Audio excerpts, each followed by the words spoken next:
Rockland High School has many ELL students. This means that English is not their first language. These students face challenges in and out of the classroom. They are unable to communicate fluently or learn effectively in English. They receive modified instruction in the English language and their academic courses. What are the challenges of teaching kids that speak little English? Well, as you can imagine, the most basic challenge is communicating effectively with them. It's hard enough to teach an appreciation for literature to students who speak English, let alone students who it's not their language. What are the challenges you face? In attention to the other students, I would say that the biggest challenge is to improve the English, to learn the language better, and try to get involved with the English in other classes that you don't have anybody else to help you.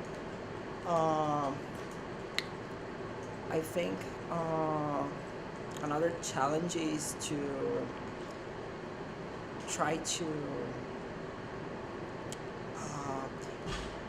get into the culture, to create a friendship with other American kids.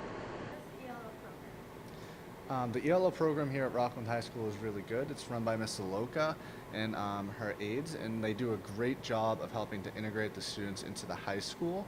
They meet with her one period a day, and they teach different skills. It's not a study where they help them do history homework or help them do science homework. It's where they actually teach them different skills that help expand their language and bridge the gap for them.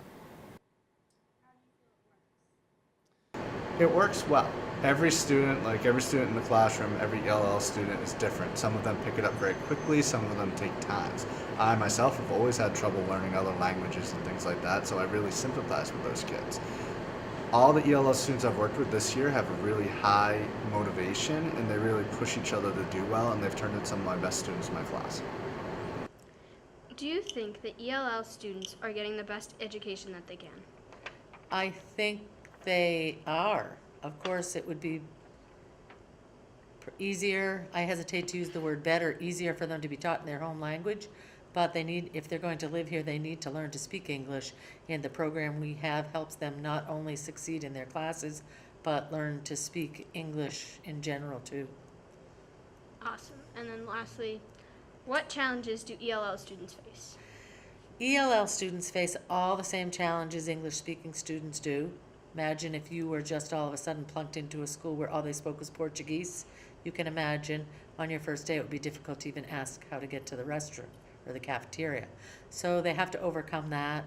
They have to overcome all of the same challenges teenagers overcome. But when it comes to school, it's overcoming the language barrier, finding a way to succeed in spite of that, and also to learn English as they go. Is there ever a time when you feel you cannot get help?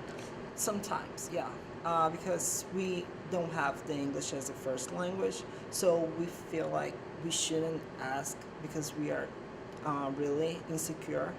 We're just afraid to go there and speak out in front of other people. What have you gained from being an ELL student?